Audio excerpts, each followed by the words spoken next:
Quick IAS compose your dream. Hello दोस्तों, quick IAS में आपका स्वागत है। हमारे चैनल द्वारा लगातार एनसीईआरटी क्लास प्रोवाइड कराई जा रही है।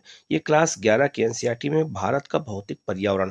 आज हम लोग इस पूरे वीडियो में भारत की नदियों के बारे में पढ़ेंगे, भारत के अपवाह तंत्र के बारे में पढ़ेंगे, हिमालय से निकलने वाली नदियां और प्रायद्वीपीय भारत से निकलने वाली नदियों के बारे में हम लोग यहाँ डिटेल में पढ़ेंगे। आप लोग चैनल को सब्सक्राइब कर लीजिएगा, बेल आइकन को प्रेस कर लीजिएगा, जिससे इस तरह क्लास आपको लगातार मिलती रहे। हम लोग शुरू करते हैं सीधे लेसन की ओर। ये क्लास 11 एनसीईआरटी का तीसरा चैप्टर है, अपवाह तंत्र। अपवाह तंत्र के अंतर्गत हम लोग नदियों को पढ़ेंगे, भारत की नदियों के बारे में पढ़ेंगे। अपवाह तंत्र को द्रोणी भी कहते हैं, बेसिन भी कहते हैं और नदी घाटी भी कहते हैं। तो चार नामों से जाना जाता है, बेसिन, नदी घाटी, द्रोणी या फिर अपवाह तंत्र कहते हैं। तो अपवाह तंत्र अगर चैप्टर में कहीं दिखाई दे तो आप समझ लीजिए कि ये नदियों के बारे में हमें पढ़ना है, जो भारत की नदियां हैं इनके बारे में पढ़ना है। ठीक है। भारत जो नदियां होती हैं वो हिमालय से भी निकलती हैं और प्रायद्वीपीय पठार में पश्चिमी घाट से भी निकलती हैं। तो डिटेल में यहाँ पर एक एक चीज को बताया गया है, बिल्कुल मैप के थ्रू बताऊंगा एक एक चीज को। अच्छे से इसको समझने की कोशिश कीजिएगा, यहाँ से क्वेश्चन एग्जाम में बहुत ज्यादा पूछा जाता है।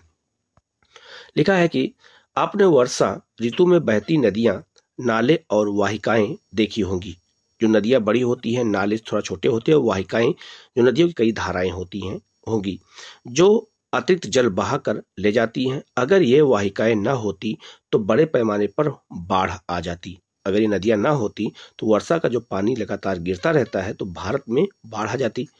यहाँ से वाहिकाएं जो है अवरुद्ध या अस्पष्ट हैं, वहां बाढ़ का आना एक सामान्य परिघटना होती है। मतलब जहाँ पे नदियों की छोटी छोटी धाराएं नहीं होती हैं, वहां पर बाढ़ आना एक स्वाभाविक प्रक्रिया मानी जाती है। आगे यहाँ कह रहा है कि निश्चित वाहिकाओं के माध्यम से जो जल प्रवाह को अपवाह कहते हैं। तो जो जल प्रवाह होता है, नदियां जिस निश्चित मार्ग में बहती हैं उसको हम क्या कहते हैं? जल प्रवाह कहते हैं। इन वाहिकाओं के जाल को अपवाह तंत्र कहा जाता है। ध्यान दीजिएगा, जैसे नदी बह रही है तो नदी बह रही है तो इसको हम कहते हैं अपवाह। लेकिन जब नदियों में कई सहायक नदियां आकर के मिल जाती हैं, तो जब सहायक नदियां मिलती हैं और उनमें भी कई सहायक नदियां आकर के मिलती हैं तो एक जाल बन जाता है। इसी को हम अपवाह तंत्र कहते हैं, घाटी कहते हैं, और इसी को हम जो है बेसिन कहते हैं। याद रखिएगा, ठीक है। तो आप ये नदी बेसिन जो होती है उसी को हम अपवाह तंत्र कहते हैं। आप इस मैप के थ्रू भी समझ सकते हैं कि देख सकते हैं कितना बड़ा अपवाह तंत्र ये बना हुआ है। ठीक है। और ये एग्जाम्पल गंगा अपवाह तंत्र को दिखाया गया, जिसमें गंगा और उसकी सहायक नदियों को एक जाल के रूप में बहते हुए दिखाया गया है। आगे यहाँ लिखा हुआ है, किसी क्षेत्र का अपवाह तंत्र वहां के भू वैज्ञानिक समयावधि, चट्टानों की प्रकृति, संरचना, अस्त्राकृति, ढाल, बहते जल की मात्रा और बहाव की अवधि का परिणाम होता है। ठीक है। आगे बढ़ते हैं। क्या आप के शहर या गांव के पास कोई नदी है? क्या आप कभी वहां नौकायन करने अथवा नहाने के लिए गए हैं? क्या यह नदी बारहमासी है? यह जो है अल्पकालिक, केवल वर्षा ऋतु में पानी अन्यथा सूखी रहती है। तो याद रखना, हमारे देश में नदियां दो प्रकार की होती हैं। एक होती हैं बारहमासी, जिनमें जो है पूरे 12 महीने पानी रहता है, और एक होती है अल्पकालिक, केवल मौसमी नदियां होती हैं जो केवल वर्षा के जल पर डिपेंड होती हैं। तो जो हमारा भारत है, अगर हम भारत की बात करें तो प्रायद्वीपीय नदियां जो होती हैं, जितनी नदियां हैं वो सब बारहमासी नहीं होती हैं, वो मौसमी नदियां होती हैं। जब वर्षा का पानी होता है तभी बहती हैं। लेकिन एक यहाँ कावेरी नदी है जो आपका बारहमासी नदी है, क्योंकि यहाँ से दक्षिण पश्चिम मानसून से और उत्तर पूर्वी मानसून से वर्षा मिलती है। लेकिन जो हिमालय की नदियां हैं वो ग्लेशियर से निकलती हैं, इसीलिए वो बारहमासी नदियां हैं, उसमें पानी हमेशा रहता है। ठीक है। आगे लिखा है, क्या आप जानते हैं कि नदी सदैव एक ही दिशा में क्यों बहती है? क्योंकि एक ही ढाल होती है वो, तो नदी उसी ढाल के अनुरूप बहती है। आपने भूगोल की अन्य दो पुस्तकों में, पाठ्य पुस्तकों में ढालों के बारे में पढ़ा होगा। हमने आगे बताया भी था आपको ढाल के बारे में। तो क्या आप जल के एक दिशा से दूसरी दिशा में बहने का कारण बता सकते हैं? तो गुरुत्वाकर्षण की और ढाल के अनुरूप ही नदियां बहती हैं। उत्तर में हिमालय और दक्षिण में पश्चिमी घाट, ठीक है, उत्तर में हिमालय और दक्षिण में पश्चिमी घाट से निकलने वाली नदियां पूर्व की ओर क्यों बहती हैं? वह बंगाल की खाड़ी में अपना जल विसर्जित क्यों करती हैं? यह क्वेश्चन पूछा गया। तो जैसे याद रखिएगा, जैसे मान लीजिए आपका यह मैप है, क्वेश्चन जो पूछा गया है कि जो हिमालय की नदियां हैं और प्रायद्वीपीय नदियां हैं वो पूरब की ओर क्यों बहती है। तो मान लीजिए आपका हिमालय हो गया, ये आपका पश्चिमी घाट हो गया, तो पश्चिमी घाट से ढाल किधर की ओर है, बंगाल की खाड़ी की ओर है, पूरब की ओर है, इसलिए नदियां यहाँ से निकल के पूरब की ओर बहती हैं।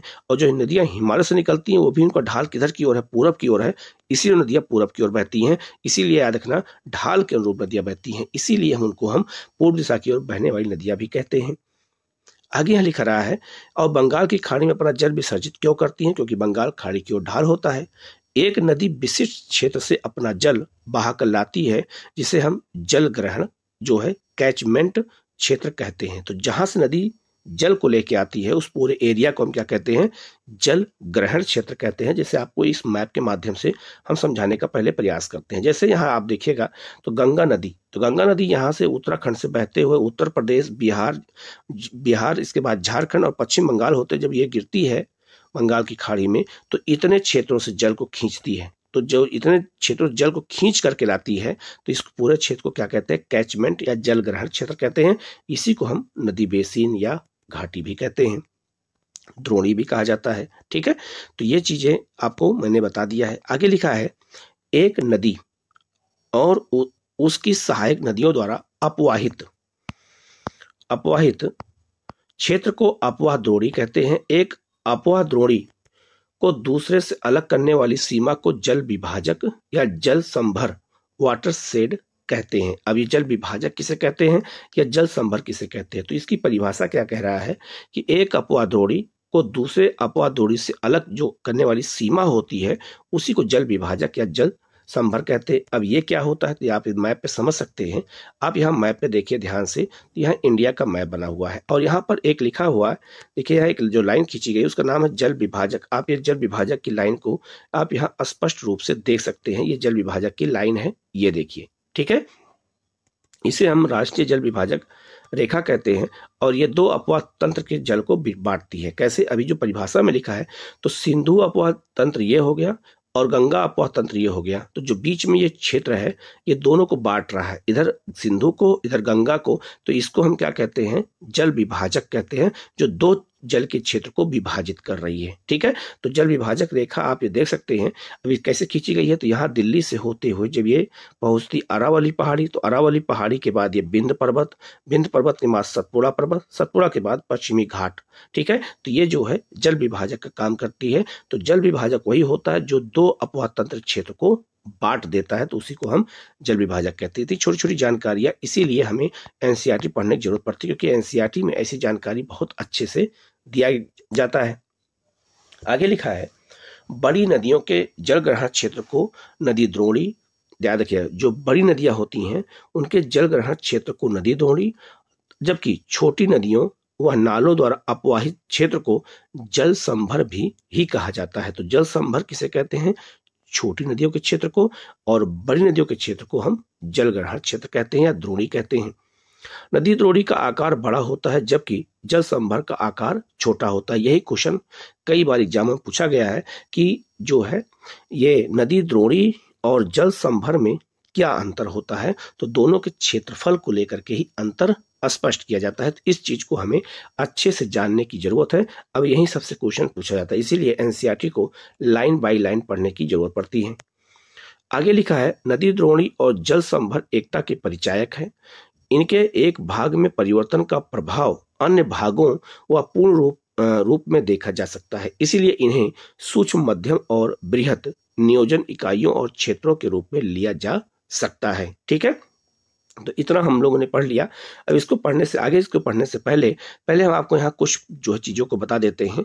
पहले मैप के माध्यम से हम इसको समझेंगे कि कौन कौन सा अपवाह तंत्र कहाँ पर दिख रहा है। तो याद रखना, जो नदियाँ हिमालय से निकलती हैं तो यहाँ ग्लेशियर होता है।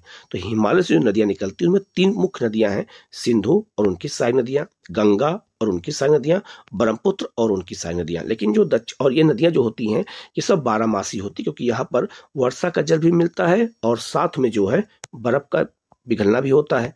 लेकिन जो दक्षिण भारत की नदियां हैं वो पश्चिमी घाट से निकल करके और बंगाल खाड़ी की ओर पूर्व में बहती हैं, क्योंकि ढाल इधर की ओर होता है। तो चाहे महानदी हो, चाहे गोदावरी हो, कृष्णा हो, कावेरी हो, तुंगभद्रा हो, ये सब नदियां अपना जल बंगाल खाड़ी में गिराती हैं और ये बारहमासी नहीं होती हैं, बल्कि ये मौसमी नदियां होती हैं जो केवल वर्षा के जल द्वारा जल प्राप्त करती हैं। इसीलिए नदियां गर्मियों में सूख जाती हैं। यहाँ कुछ और चीजें दी गई हैं, पर इसको भी हम जान लेते हैं। यहाँ लिखा है मुख्य अपवाह प्रतिरूप। कौन कौन से अपवाह तंत्र होते हैं, तो आप यहाँ हम मैप के माध्यम से चीजों को समझाते हैं। पहले आप समझिएगा, यहाँ लिखा है जो अपवाह प्रतिरूप पेड़ की शाखाओं के अनुरूप हो उसे हम वृक्षाकार प्रतिरूप कहते हैं, जैसे उत्तरी मैदान की नदियां। तो आपसे पूछा जाएगा उत्तरी मैदान की नदियां का अपवाह तंत्र कैसा होता है, तो वृक्षानुमा होता है। कैसे बनता है ये, तो आप इस मैप पे यहाँ देखिए, और मैं यहाँ पे बना भी रहा हूँ। जैसे मान लीजिए मुख्य नदी है, तो मुख्य नदी में जब सहायक नदियां आकर के मिलती हैं, इसके बाद उनमें कई सारी नदियां मिलती हैं, तो जैसे एक वृक्ष होता है वैसे वृक्ष के आकार का ये बिल्कुल अपवाह तंत्र बन जाता है। जैसे एक पेड़ की ये शाखा है, मतलब मोटी शाखा है, और इसमें जो तमाम शाखाएं निकली हुई हैं, तो इसको हम समझ सकते हैं कि एक पेड़ जैसे होता है, वैसे ही वृक्षानुमा अपवाह तंत्र होता है। आप इस मैप के माध्यम से इसको भी समझ सकते हैं। मैंने दोनों तरीके से आपको बता दिया है, ठीक है। तो एग्जाम्पल में क्या है, उत्तरी भारत नदियां सब कैसी बनाती हैं, वृक्षा आकार अपवाह तंत्र बनाती हैं। दूसरा है जो है आपका कौन सा अपवाह तंत्र है, तो लिखा है आर्य अपवाह तंत्र क्या होता है। लिखा है जब नदियां किसी पर्वत से निकलकर सभी दिशाओं में बहती हैं तो उसे हम आर्य प्रतिरूप कहते हैं। अमरकंटक पर्वत श्रृंखला से निकलने में नदियां इस प्रतिरूप के उदाहरण होती हैं। अब इसको हम समझा देते हैं। अमरकंटक की पहाड़ी कहाँ पे है, तो आप इस मैप पे यहाँ ध्यान दीजिएगा। तो अमरकंटक की पहाड़ी जो है ये आपका है मध्य प्रदेश और छत्तीसगढ़ की सीमा पर। तो याद रखना, जब किसी पर्वत से नदी निकलती है चारों दिशाओं में तो उसे हम आर्य प्रतिरूप कहते हैं। तो अमरकंटक इसका सबसे अच्छा उदाहरण है। तो आप जो ये मैप देख रहे हैं, इस मैप में आप देखिएगा, जैसे मान लीजिए यहाँ पे आपका है अमरकंटक पहाड़ी, तो अमरकंटक के पहाड़ी के पूरब में महानदी, उत्तर में सोन, पूरब में आपका जो है नर्मदा, और दक्षिण में आपका इंद्रावती। तो चारों दिशाओं में नदी निकल रही है। तो यहाँ लिखा भी है जब सभी दिशाओं में नदियां निकलती हैं तो उसी को हम आर्य प्रतिरूप कहते हैं। तो आपको ये समझ में आ गया होगा कि आर्य प्रतिरूप कहाँ है और वृक्षानुमा प्रतिरूप कहाँ पर है। तीसरा अपवाह जो प्रतिरूप होता है वो होता है जालीनुमा प्रतिरूप। तो जालीनुमा कैसे बनता है, आप इस मैप पे भी यहाँ देखिएगा। जिसे एक नदी ऐसे बहती है, जो पठारों में बहती है, उसमें जो है नदियां बिल्कुल समकोण पर आकर के मिलती हैं और एक जैसे घर में जाली होती है वैसे जाली बन जाती है, ठीक है। तो उसे हम जालीनुमा अपवाह तंत्र कहते हैं। तो लिखा है जब मुख्य नदियां एक दूसरे के समानांतर बहती हैं, देखो समानांतर बह भी रही हैं, और सारी नदियां उनसे समकोण पर आके मिलती है, देखो समकोण पर आके मिल भी रही हैं, ठीक है। तो ऐसे प्रतिरूप को जालीनुमा प्रतिरूप कहा जाता है। ये आपको याद हो गया। तो हमने 3 प्रतिरूप को जान लिया। अब चौथा प्रतिरूप कौन सा है, जब सभी दिशाओं से नदियां बहकर किसी झील या गर्त में विसर्जित होती हैं तो ऐसे प्रतिरूप को हम अभिकेंद्रीय प्रतिरूप कहते हैं। मान लीजिए कोई झील है और झील में जब चारों दिशाओं से नदियां आके गिरती हैं तो ऐसे प्रतिरूप को हम क्या कहते हैं, अभिकेंद्रीय प्रतिरूप कहते हैं। तो इतने प्रतिरूप को मैंने आपको अच्छे से बता दिया है। आपको इन चारों प्रतिरूप को अच्छे से याद रखना है। पहला है वृक्षाकार, दूसरा है आर्य, तीसरा है आपका जो है जालीनुमा, और चौथा है आपका कौन सा, अब केंद्रीय प्रतिरूप। अब यही क्वेश्चन अगर एग्जाम में आएगा तो आपके क्वेश्चन बिल्कुल सही हो जाएंगे। आगे बढ़ते हम लोग। अब यहाँ आते हैं, लिखा है कि भारतीय अपवाह तंत्र को विभिन्न आधारों पर वर्गीकृत किया जा सकता है। समुद्र में जल विसर्जन के आधार पर इसे 2 भागों में बांटा जा सकता है, अरब सागर का अपवाह तंत्र और बंगाल की खाड़ी का अपवाह तंत्र। कैसे, तो याद रखिएगा, आप इस मैप पे समझिएगा। हमारे देश में जो नदियां निकलती हैं वो या तो अरब सागर में गिरेंगी या फिर बंगाल की खाड़ी में गिरेंगी, ठीक है। तो भारत की जो अधिकांश नदियां, जैसे आपका कौन सा पूरा जो है सिंधु तंत्र, यहाँ पर आपका साबरमती, लूनी, माही, तापी, नर्मदा, ये सब नदियां कहाँ गिरती हैं, अरब सागर में। तो अरब सागर में गिरने वाली नदियां और एक है बंगाल की खाड़ी में गिरने वाली नदियां, उसी चीज को वहां पर बताया गया है। आगे यहाँ लिखा हुआ है यह अपवाह तंत्र दिल्ली, कटक, अरावली और सह्याद्री द्वारा विलग होते, जैसा मैंने आपको मैप पे दिखाया है। इस जल विभाजक को एक रेखा द्वारा जो है दर्शाया गया है। कुल अपवाह क्षेत्र का लगभग 77% भाग, जिसमें गंगा, ब्रह्मपुत्र, महानदी, कृष्णा आदि नदियां शामिल हैं, बंगाल की खाड़ी में जल विसर्जित करती हैं, जबकि 23% क्षेत्र, जिसमें सिंधु, नर्मदा, तापी, माही, पेरिया नदियां हैं, अपना जल अरब सागर में गिराती हैं। अब यही क्वेश्चन एग्जाम में पूछा गया है कि जो है जो बंगाल खाड़ी में नदियां गिरती हैं वो कितना परसेंट अपवाह क्षेत्र को कवर करती हैं, तो 77%। और 23% नदियां कहाँ गिरती हैं, तो अरब सागर में अपना जल गिराती हैं। अब जो ये डाटा यहाँ लिखा है, इसी डाटा को एकदम अगर हम अच्छे से याद कर लें तो हमारे क्वेश्चन कभी भी गलत नहीं होंगे। आगे लिखा हुआ है, जल संभर क्षेत्र के आकार के आधार पर भारतीय अपवाह द्रोणियों को 3 भागों में बांटा जा सकता है। एक है प्रमुख द्रोणी, नदी द्रोणी, जिसका क्षेत्र 20,000 वर्ग किलोमीटर से अधिक होता है, तो वो प्रमुख होता है, जिसमें 14 बड़ी नदियां शामिल हैं। तो भारत में याद रखिएगा, जो सबसे बड़ा अपवाह तंत्र होता है उनका जो अगर क्षेत्रफल देखा जाए तो वो जो है 20,000 वर्ग किलोमीटर क्षेत्रफल में को कवर करती है। इनमें 14 नदियां कौन कौन सी हैं, गंगा, ब्रह्मपुत्र, कृष्णा, तापी, नर्मदा, माही, पेरियार, साबरमती, बराक आदि नदियां हैं। मध्यम नदी द्रोणी का अपवाह क्षेत्र 2000 से लेकर के 20,000 वर्ग हेक्टेयर तक होता है और इसमें भारत की 44 नदियां हैं। यही सब क्वेश्चन एग्जाम में पूछा जाता है, ठीक है। कालिंदी, पेरियार, मेघना आदि हैं। और लघु नदी द्रोणी जिनका अपवाह क्षेत्र 2000 वर्ग किलोमीटर से कम होता है, इसमें न्यून वर्षा के क्षेत्र में बहने वाली नदियां होती हैं, याद रखिएगा, जैसे आपका लूनी हो गया। तो इस मैप के माध्यम से, अब इस मैप के माध्यम से हमें जो हम समझाए उसको समझ सकते हैं। और यहाँ समझ सकते हैं कि जो अपवाह द्रोणियां होती हैं क्षेत्रफल के आधार पर, आकार के आधार पर 3 प्रकार की होती हैं। पहले वाले में जो सबसे बड़ा है उसमें 14 नदियां, जो मध्यम वाला है उसमें जो है 44 नदियां हैं, और ये 20,000 वर्ग किलोमीटर, और ये 2 से 20,000 तक है, और ये आपका 2000 से कम है, तो ये छोटी नदियां होती हैं। 3 भागों में जल अपवाह क्षेत्र को बांटा गया है और आप इसको अच्छे से समझ गए होंगे। आगे लिखा है, यदि आप 3.1 जो है चित्र में देखें तो आप पाएंगे कि अनेक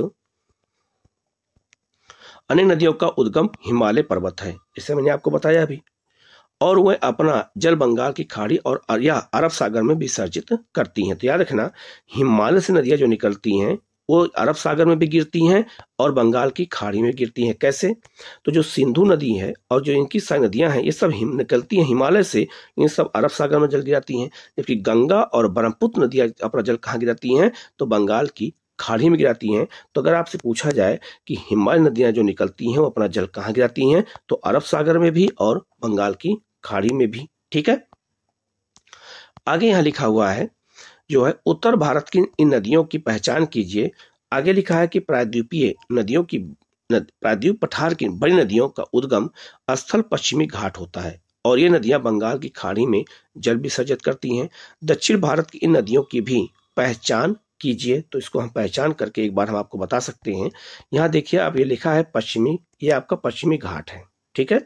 तो पश्चिमी घाट से जो नदियां बंगाल की खाड़ी में गिरती हैं उसमें महानदी, उसके बाद उसमें जो है गोदावरी है, कृष्णा है, इसके बाद में आपका यहाँ पर कावेरी है, इसके बाद यहाँ पेन्नार है। ये सब नदियां कहाँ गिरती हैं, तो बंगाल की खाड़ी में गिरती हैं, प्रायद्वीपीय पठार में पश्चिमी घाट से निकल करके।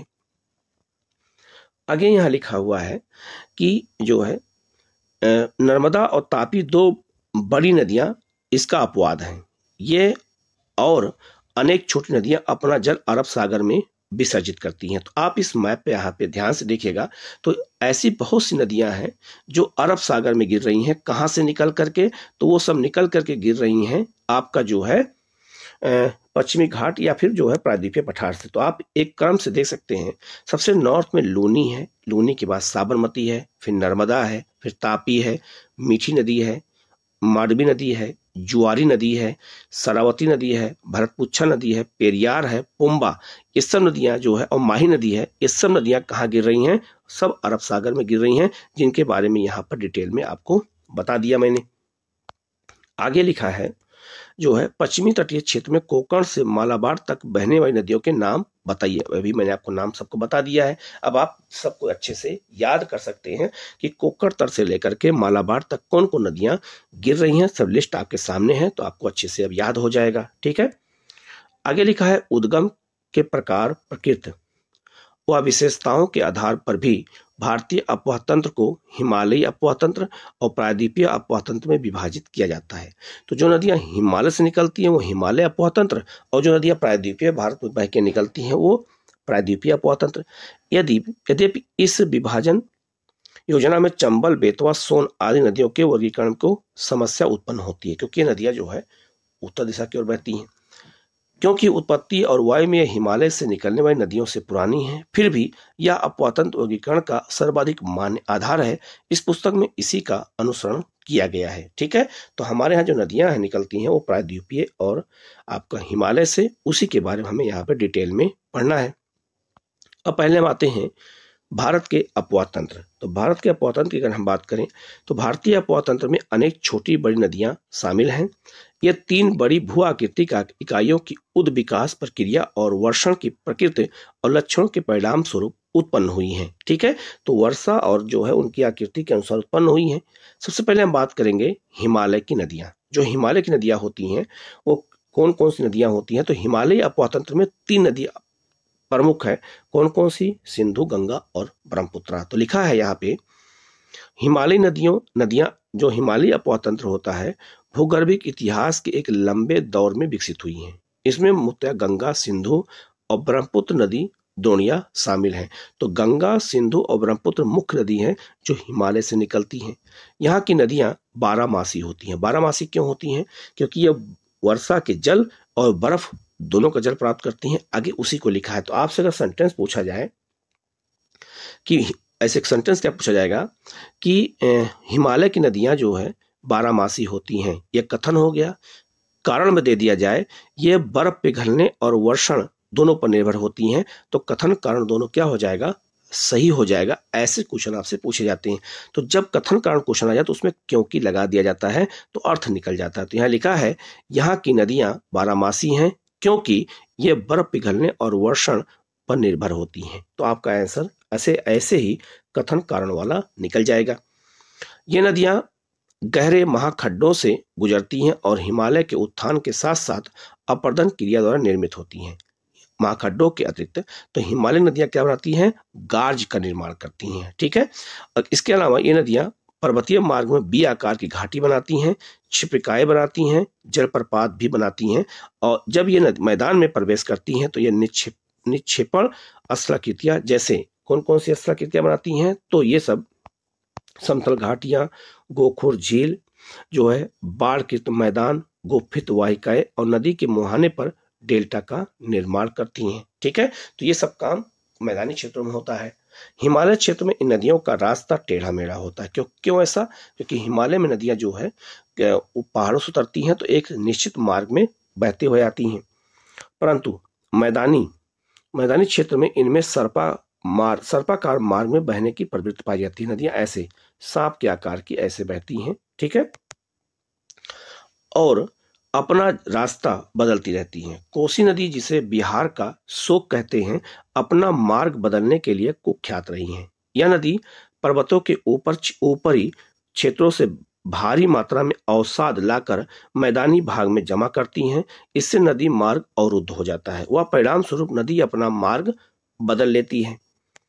आगे लिखा है कोसी नदी ऊपरी पर्वतीय क्षेत्र से इतनी भारी मात्रा में अवसाद क्यों लाती है? क्योंकि यह इसलिए लाती है क्योंकि कोसी नदी का क्षेत्र जो मिट्टी का बहाव है वहां ज्यादा है, कटाव, तो वहाँ मिट्टी कटाव ज्यादा होता है, इसलिए उस क्षेत्र में नदियां ज्यादा पानी लेके आती हैं, पानी के साथ अवसाद लेके आती हैं।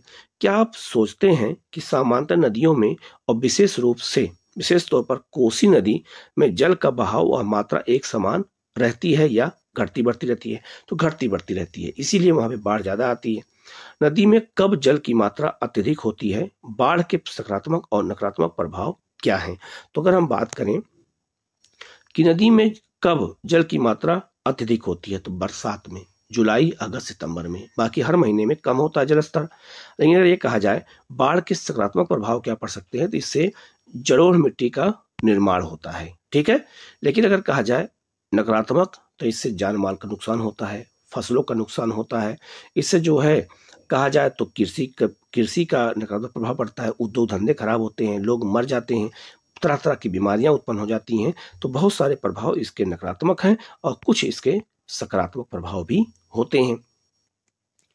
अब हम बात करेंगे हिमालयी पर्वतीय अपवाद तंत्र का विकास कैसे हुआ। तो लिखा है हिमालय पर्वतीय नदियों के विकास के बारे में मतभेद है, जबकि भूवैज्ञानिक मानते हैं कि मायोसीन कल्प में लगभग 2.4 करोड़ से लेकर के 50 लाख वर्ष पहले एक विशाल नदी जिसे शिवालिक या इंडो ब्रह्म कहा गया है, हिमालय के संपूर्ण अनुदैर्घ्य विस्तार के साथ असम से पंजाब तक बहती थी। मतलब एक ही नदी थी जो इतने लंबे दूर में बहती थी और अंत में निचले पंजाब के पास सिंधु नदी सिंधु की खाड़ी में अपना पानी विसर्जित करती थी।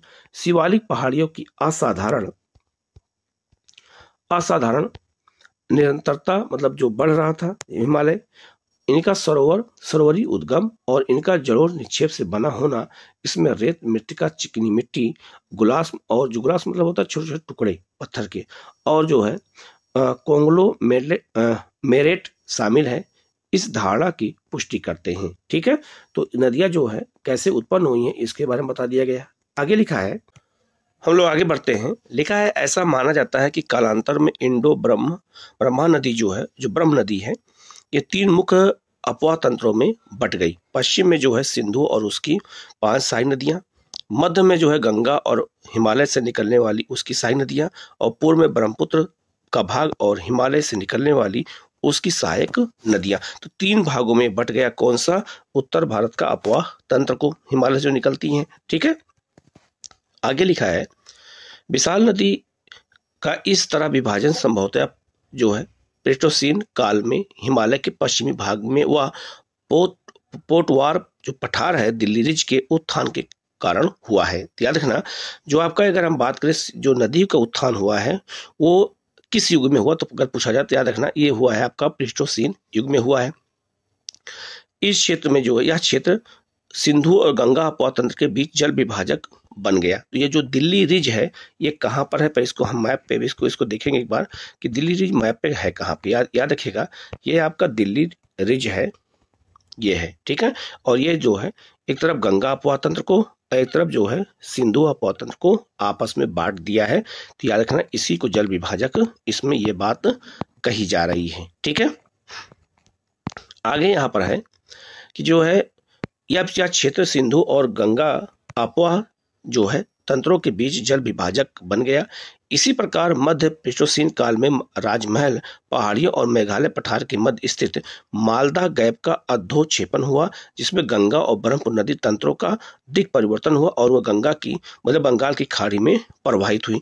तो ये जो आपका मालदा गैप है, मैंने पहले ही बताया था कि इसके पहले क्लास में, मैं दोबारा बता देता हूँ, जहाँ से 2 नदियाँ बहती हैं, गंगा और ब्रह्मपुत्र। तो मालदा गैप कहाँ पे है, तो इस मैप के माध्यम से फिर से हम इसको देख सकते हैं। तो यहाँ याद रखिएगा, ये आपका है, आपका यहाँ पर है ये मालवा का, ये मेघालय का पठार, और ये है आपका कौन सा, तो ये आपका छोटानागपुर का पठार है। इनके बीच में यहाँ पर जो आपका राजमहल पहाड़ी है, तो ये दोनों के बीच में जो गैप बन गया, ये इसी को मालदा गैप कहते हैं। और इसी देखो, इसी मालदा गैप में जो है ब्रह्मपुत्र और गंगा नदी आपस में आकर के बहती हैं।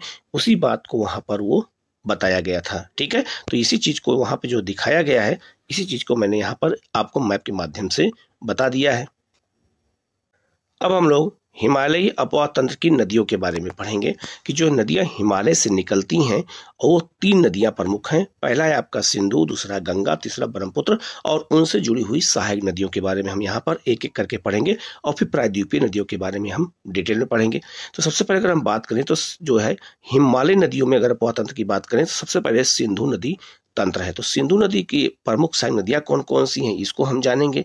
सिंधु नदी कहाँ से निकलती है ये जानेंगे। तो सिंधु नदी जो है याद रखना, ये जो है कहाँ से निकलती है, तो ये तिब्बत में जो है पठार से तिब्बत पठार में मानसरोवर झील के पास से निकलती है। और ये जो है ये क्या कहते हैं, लद्दाख और जास्कर 2 पहाड़ियों के बीच से बहते हुए ये जाके कहाँ जाती है, तो ये जो है पाकिस्तान की ओर बहती है। ठीक है, तो आप ये मैप जो आप देख रहे हैं, इस मैप पे आप साफ साफ यहाँ देख सकते हैं कि जो सिंधु नदी है वो मानसरोवर लेक के पास से निकलती है, कैलाश पर्वत के निकट से, और लद्दाख पर्वत जो है और जास्कर के बीच से बहते हुए सिंधु नदी जो है पाकिस्तान प्रवेश करती है। तो वहाँ एक गार्ज का निर्माण करती है। ठीक है, तो आगे लिखा है कि यह विश्व के सबसे बड़े जो है नदी द्रोणियों में से एक है, जिसका क्षेत्रफल 11,65,000 वर्ग किलोमीटर में फैला हुआ है। भारत में इसका क्षेत्रफल जो है 3,000 3,21,289 वर्ग किलोमीटर है। इसकी कुल लंबाई कितनी है? तो सिंधु नदी की कुल लंबाई कितनी है? 2880 किलोमीटर। और भारत में इसकी लंबाई कितनी है? तो 1114 किलोमीटर की लंबाई कहाँ है? तो ये भारत में है। तो भारत में सिंधु नदी केवल एक राज्य में बहती है, वो है लद्दाख में। अब सिंधु नदी कहाँ से निकलती है? तो इसका उद्गम जो है तिब्बती क्षेत्र में कैलाश पर्वत श्रेणी में जो है, अगर हम कहें तो बोखरचू के निकट एक हिमनद से निकलती है, जो 4100 जो है 64 मीटर की ऊंचाई पर स्थित है। ठीक है, तिब्बत में इसे जो है सिंगी खा बान कहते हैं। तो अगर पूछा जाए आपसे सिंधु नदी को तिब्बत में क्या कहते हैं, तो सिंगी खबान कहते हैं, ये याद रखना है। अथवा जो है इसे क्या कहते हैं? शेर मुख कहते हैं। ठीक है, और ये लद्दाख और जास्कर श्रेणियों के ये बिल्कुल बीच से बहती हुई, ये उत्तर पश्चिमी दिशा में बहती हुई जो है, यह लद्दाख और बाल्टिस्तान से गुजरती है। तो अगर पूछा जाए कि सिंधु नदी भारत में किन दो पर्वतों के बीच से बहती है, तो लद्दाख और जास्कर, यह मैप आप देखिए, लद्दाख और जास्कर के बीच से बह रही है। आगे लिखा है, लद्दाख श्रेणी को काटते हुए यह नदी जम्मू कश्मीर में, अब तो ये क्या हो गया? लद्दाख हो गया है, गिलगित के समीप यह दर्शनीय महाखंड का निर्माण करती है। महाखंड का मतलब होता है गार्ज का, यह निर्माण करती है। या पाकिस्तान में जो है चिल्सस के निकट जो है दलिस्तान में प्रवेश करती है और मानचित्र में नदी को रेखांकित किया। तो मानचित्र में मैंने इसको आपको बता दिया है, आप इसको अच्छे से देख लीजिएगा। आगे लिखा है कि सिंधु नदी की बहुत सी सहायक नदियां और हिमालय पर्वत से निकलती हैं। जैसे आपका, अब यहाँ देखना, आप पहले मैप को यहाँ पे देख लीजिएगा, जो मैंने डायग्राम यहाँ पे आपको दिया है, तो आप इस डायग्राम के माध्यम से समझ सकते हैं कि सिंधु की कौन कौन सी सहायक नदियां हैं। आप पहले ये डायग्राम देखिएगा, पहला डायग्राम। तो सिंधु की सहायक नदियां, अगर हम दाईं सहायक नदियों की बात करें, तो दाईं सहायक नदियों में सियोक, काबुल, कुर्रम जो है, तोची, गोमल और गिलगित है। जबकि बाईं सहायक नदियों में सतलज, ब्यास, रावी, चेनाब, झेलम जो है आपका, इसके बाद जास्कर, सोहन, सियांग और सिगार है। लेकिन अगर एग्जाम में अगर आपसे पूछा जाए कि सिंधु नदी की बायां तट किसे कहते हैं और दायां तट किसे कहते हैं, तो बायां और दायां तट को आप दूसरा मैप देखिए, जो ये मैप यहाँ बना हुआ है, इस पे देखिए आप। तो देखो आप, सिंधु नदी जो है, जो पाकिस्तान लिखा है, देखो वहां लिखा होगा दायां तट, तो उधर दायां तट से मिल रही है और इधर बायां तट से मिल रही है। तो सिंधु नदी जो है कि सहायक नदियां कौन कौन सी हैं, ये याद रखना है। और साथ में जो है इसका दाया बाया क्षेत्र कौन सा है, ये आपको अच्छे से याद रखना है। अब यहीं से हमें पता चल जाएगा कि कौन कौन नदी इसकी दाई सहायक नदियां, कौन कौन सी बाई सहायक नदियां हैं, और यहीं से क्वेश्चन एग्जाम में वो पूछे जाते हैं। ठीक है, तो लिखा है यहाँ पे इसकी प्रमुख सहायक नदियां कौन कौन सी हैं। जैसे आपका सियोक है, गिलगित है, जास्कर है, हुजा है, नुब्रा है, सिगार है, जो है गास्टिंग है और द्रास है। ठीक है, अंततः यह नदी अटक के निकट पहाड़ियों से होकर निकलती है, बाहर निकलती है, जहां दाहिने तट पर काबुल नदी इसमें आकर के मिलती है। तो दाहिनी नदी कौन हो गई? इसकी काबुल हो गई, जैसा मैंने आपको विवरण में यहाँ दिखाया है। ठीक है, इसके दाहिने तट पर निकलने वाली अन्य मुख्य सहायक नदियां हैं खुर्रम, तोची, गोमल और जो है विबोबा और संघर्ष। सबको आप यह लिस्ट में देख सकते हैं। ये सभी नदियां सुलेमान श्रेणियों से निकलती है। सुलेमान कहाँ है? पाकिस्तान में, वहीं से निकलती हैं। और यह नदी दक्षिण की ओर बहती हुई मिथानकोट के निकट पंचनद का जल प्राप्त करती है। अगर आपसे पूछा जाए कि पंचनद नदियां कौन कौन सी हैं, तो पंचनद में 5 नदियां आती हैं जिन्हें हम पंचनद कहते हैं। वो 5 नदियां कौन कौन सी हैं? तो लिखा है, पंचनद नाम पंजाब की 5 मुख्य नदियों सतलुज, ब्यास, रावी, चेनाब और झेलम को दिया मतलब गया है। ठीक है, तो अगर आपसे पूछा जाए कि पंचनद में कौन कौन नदियां शामिल होती हैं, तो आप इन 5 नदियों के नाम आपको अच्छे से याद रखना है। इसमें झेलम शामिल, वो क्या कहते हैं आपका, सिंधु शामिल नहीं है। झेलम, चेनाब, रावी, ब्यास और सतलज शामिल है, इसको अच्छे से याद रखिएगा। और ये 5 किसकी सहायक नदियां मानी जाती हैं? सिंधु की। अंत में सिंधु नदी कराची के पूर्व में अरब सागर में जा गिरती है। भारत में सिंधु जम्मू और कश्मीर राज्य में बहती है। ठीक है, तो याद रखना, भारत में अगर कहा जाए तो सिंधु नदी जो है पहले जम्मू कश्मीर राज्य में बहती थी, लेकिन अब जम्मू कश्मीर का विभाजन हो गया है, तो अब लद्दाख में बहती है, तो यहाँ लद्दाख हो जाएगा, ये आप याद रखना। तो अगर पूछा जाए कि सिंधु नदी भारत के किस राज्य में बहती है, तो अब केंद्र शासित प्रदेश लद्दाख में बहती है। अब हम बात करेंगे झेलम नदी की। तो झेलम नदी को याद रखना पाकिस्तान में नीलम कहा जाता है, ठीक है। तो लिखा है जो सिंधु की महत्वपूर्ण सहायक नदी है, कश्मीर घाटी के दक्षिण पश्चिमी भाग में पीर पंजाल गिरिपद में स्थित बेरीनाग झरने से निकलती है। पाकिस्तान में प्रवेश करने से पहले यह श्रीनगर और बुलर झील से बहते हुए एक तंग महाखंड का निर्माण करती है। तो याद रखना झेलम नदी जो है के किनारे ही श्रीनगर है और बुलर झील के बीचों बीच से नदी बहते हुए जो है बढ़ती है और एक बड़े महाखंड का निर्माण करती है।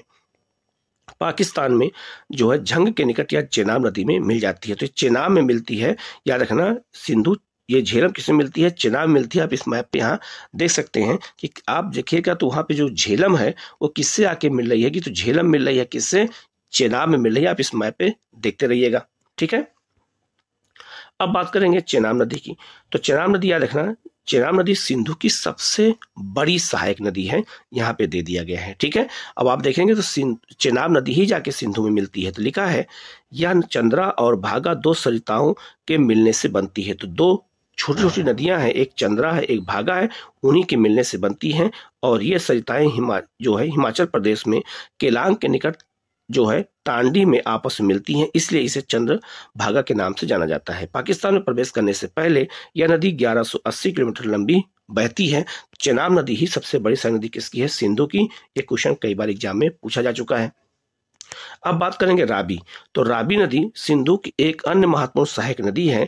यह जो है हिमाचल प्रदेश की कुल्लू पहाड़ियों में रोहतांग दर्रे से के पश्चिम से निकलती है। तो अगर आपसे पूछा जाए कि रावी नदी कहाँ से निकलती है, तो रावी नदी हिमाचल प्रदेश में निकलती है। किस पहाड़ी से, कुल्लू पहाड़ी से। किस दर्रे के पास से, रोहतांग दर्रे के पास से निकलती है और राज्य की चंबा घाटी से बहती है और पाकिस्तान प्रवेश करने और सराय सिंधु के निकट चेनाब नदी में मिलने से यह नदी जो है पीर पंजाल। तो याद रखना जो रावी नदी है किसमें मिलती है, तो ये भी चेनाब में मिलती है। आप मैप पे देखिए यहाँ पे, तो ये चेनाब में मिल रही है। तो आप इस चीज को याद रखिएगा, ठीक है।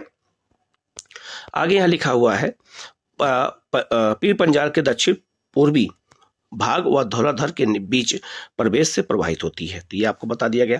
अब आते हैं ब्यास नदी। तो ब्यास याद रखना सिंधु की नदी तो सारी नदी मानी ही जाती है, लेकिन ये मुख्य रूप से मिलती है सतलज में मिलती है। तो लिखा है जो समुद्र तल से 4000 मीटर की ऊंचाई पर रोहतांग दर्रे के निकट ब्यास कुंड से निकलती है। तो याद रखना हिमाचल प्रदेश में रोहतांग दर्रे से दो नदियां निकलती हैं, एक आपका रावी और दूसरा ब्यास नदी। यह नदी कुल्लू घाटी से गुजरती है और धौलाधर श्रेणी को काती और लांगरी में महाखंड का निर्माण करती है। तो ये भी महाखंड बनाती है, गाज बनाती है। यह पंजाब के मैदान में प्रवेश करती है और जहां हरीके के पास सतलुज नदी में ये जाकर के मिल जाती है। तो याद रखना हरीके बैराज पंजाब में है, जहां पर याद रखना सतलुज और ब्यास दोनों मिलते हैं और वहीं से जो है क्या निकला है, तो वहीं से इंदिरा गांधी नहर निकाली गई है जो भारत की सबसे लंबी नहर है। अब बात करेंगे हम सतलुज नदी की। तो सतलुज नदी तिब्बत में 4555 मीटर की ऊंचाई पर मानसरोवर के निकट राकस ताल से निकलती है। तो याद रखना जो सतलुज नदी है ये जो है ये भी वहीं से निकलती है जहां से सिंधु निकलती है, अर्थात मानसरोवर के निकट राकस ताल से, जहां इसे जो है लांगचेंग खबाब के नाम से जाना जाता है। भारत में प्रवेश करने से पहले यह लगभग 400 किलोमीटर तक जो है सिंधु नदी के समानांतर बहती है और रोपण में एक महाखंड से गुजरती है, निकलती है। यह हिमालय के पर्वत की श्रेणियों में सिपकीला से बहती हुई पंजाब के मैदान में प्रवेश करती है। तो अगर आपसे पूछा जाए कि सिंधु नदी किस दर्रे से भारत में प्रवेश करती है, तो हिमाचल प्रदेश में सिपकीला दर्रे से ही ये भारत में प्रवेश करती है। यह एक पूर्ववर्ती नदी है। तो पूर्ववर्ती नदी का मतलब यह होता है कि हिमालय का उत्थान नहीं हुआ था, उससे पहले जब नदी बहती हो तो उसे हम पूर्ववर्ती कहते हैं, और बाद में हिमालय का उत्थान हो गया लेकिन नदी जो है अपने जगह पर बरकरार रही, अपने जगह पे उसमें कोई भी बदलाव नहीं आया है। तो इसीलिए उसको हम क्या कहते हैं, तो उसको हम कहते हैं, याद रखना जो है महाखंड के रूप में कहते हैं, और वो जो है आपका पूर्ववर्ती नदी के रूप में जानी जाती है। यह एक अत्यंत महत्वपूर्ण सहायक नदी है क्योंकि यह भाखड़ा नागल परियोजना के नहर तंत्र का पोषण करती है। तो याद रखना ये भाखड़ा नागल बांध किस पर है, तो ये भी आपका सतलुज नदी पर है, आपको ये भी याद रखना है। तो सिंधु के बारे में जितना मैंने इंपॉर्टेंट चीज था मैंने बता दिया, मैप के थ्रू आपको दिखा दिया है। कहीं कोई फिर भी डाउट हो तो कमेंट करके जरूर पूछना, ठीक है। आगे बढ़ते हम लोग। आगे यहाँ है गंगा नदी तंत्र। तो गंगा नदी याद रखना कि गंगा की कौन कौन सी सहायक नदियां हैं ये हमें बताना है। गंगा नदी कहाँ से निकलती है, गंगा नदी कैसे बहती है, और गंगा नदी जो है क्या कहते हैं, किस क्षेत्र से निकलती है, उसके क्या क्या नाम होते हैं, सबको हमें यहाँ डिटेल में एक एक करके पढ़ना होगा। तो गंगा नदी के अपवाह तंत्र को भी हमें बताना है, और गंगा नदी जो है जहाँ से निकलती है उस क्षेत्र के बारे में हमें वर्णन करना है। तो लिखा है कि अपनी द्रोणी और सांस्कृतिक महत्व दोनों के दृष्टिकोण से गंगा भारत की सबसे महत्वपूर्ण नदी है। यह नदी उत्तराखंड राज्य के उत्तरकाशी जिले में जो है गोमुख के निकट गंगोत्री हिमनद से 3900 मीटर की ऊंचाई से निकलती है। तो अगर आपसे क्वेश्चन पूछा जाए और किस नाम से निकलती है, तो यह भागीरथी के नाम से जानी जाती है। तो यह 4 क्वेश्चन बनेगा। गंगा नदी किस राज्य में निकलती है, उत्तराखंड में। किस जिले में निकलती है, उत्तरकाशी में। किस स्थान से, गोमुख से। किस हिमनद से, गंगोत्री से। और इसका नाम क्या हो जाता है, भागीरथी। तो एक ही साथ आपको इसी लाइन में 5 क्वेश्चन आपको यहाँ पे मिल गया। ठीक है। यह मध्य और लघु हिमालय श्रेणियों को काट करके तंग महाखड्डों से होकर गुजरती है और देवप्रयाग में भागीरथी अलकनंदा से मिल जाती है, और इसके बाद गंगा नाम से जानी जाती है, कहलाती है। तो याद रखना, जो गंगा नदी है ये जब निकलती है तो भागीरथी के नाम से निकलती है, लेकिन देवप्रयाग में जब पहुंचती है तो देवप्रयाग में भागीरथी और अलकनंदा जब मिल जाती हैं तब इसका नाम गंगा पड़ जाता है। तो गंगा नाम कहाँ पड़ता है, देवप्रयाग में पड़ता है, ये आपको याद रखना है। अब यहाँ पे मैं कुछ जो है, आप मैप देखिए, यहाँ पे मैंने कुछ जो है प्रयागों के बारे में बताया है। जैसे देवप्रयाग का वर्णन किया है, तो देवप्रयाग में कौन नदी मिल रही है, भागीरथी और अलकनंदा मिल रही है, आप इस मैप पे देख रहे हैं।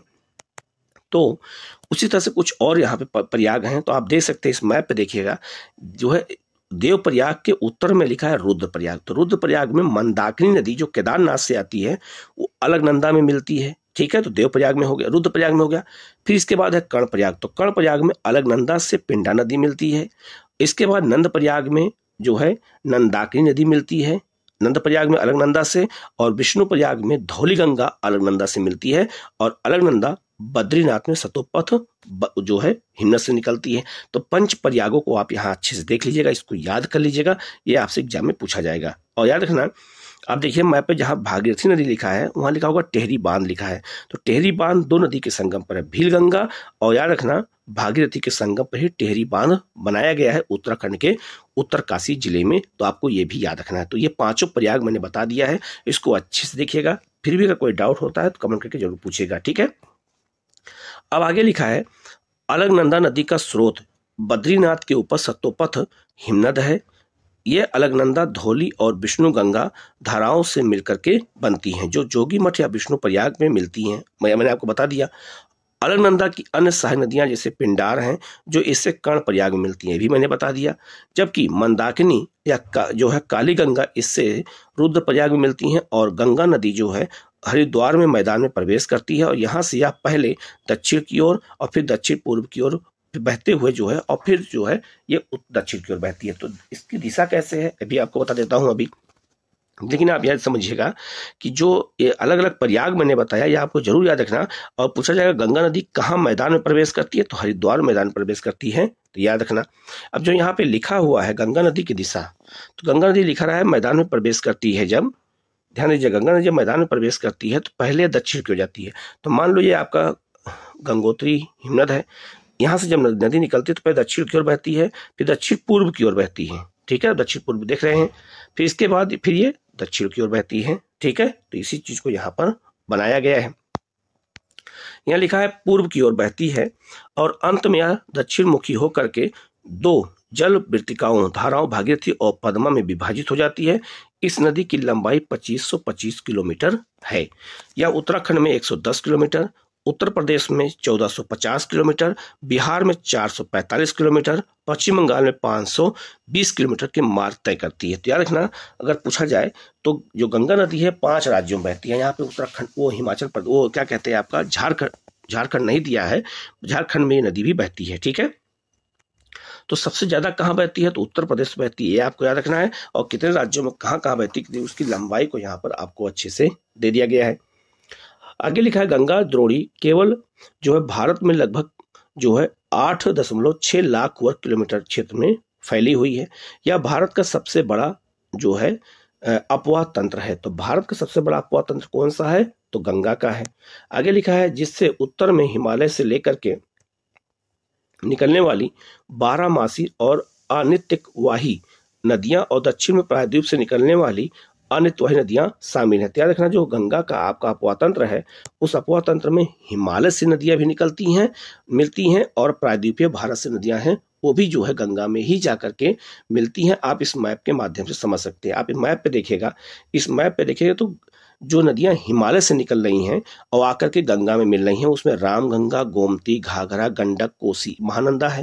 लेकिन देखिए आप दक्षिण क्षेत्र में देखिए, छोटानागपुर के पठार से दामोदर नदी है, सोन है, टोंस है, केन है। ये सब नदियां कहाँ मिल रही हैं? ये गंगा में मिल रही हैं। तो इसका मतलब है कि प्रायद्वीपीय अपवाह तंत्र का हिस्सा भी गंगा अपवाह तंत्र का हिस्सा माना जाता है। सोन इसके दाहिने किनारे पर मिलने वाली प्रमुख सहायक नदी है। बाएं तट पर मिलने वाली महत्वपूर्ण सहायक नदियां जैसे रामगंगा, गोमती, जो है आपका ये घाघरा, गंडक, कोसी, महानंदा है। आप मैप पे इसको देख सकते हैं, आपको मिल जाएगा। गंगा सागर जो है, ये सागर द्वीप के निकट यह अंततः बंगाल की खाड़ी में जा मिलती है। तो गंगा नदी याद रखना, ये जब बंगाल की खाड़ी में जाती है तो पद्मा के नाम से जानी जाती है। ये भी आपको याद रखना है कि पद्मा नाम से वहां पर गिरती है। तो गंगा नदी भागीरथी नाम से निकलती है और पद्मा के नाम से गिरती है। यहाँ लिखा है कि आप जानते हैं नमाम गंगे एक प्रोजेक्ट शुरू किया गया 2014 में, और इसका उद्देश्य क्या है? तो लिखा है सीबेट जो है सीवेज ट्रीटमेंट व्यवस्था करना, ये इसका उद्देश्य है।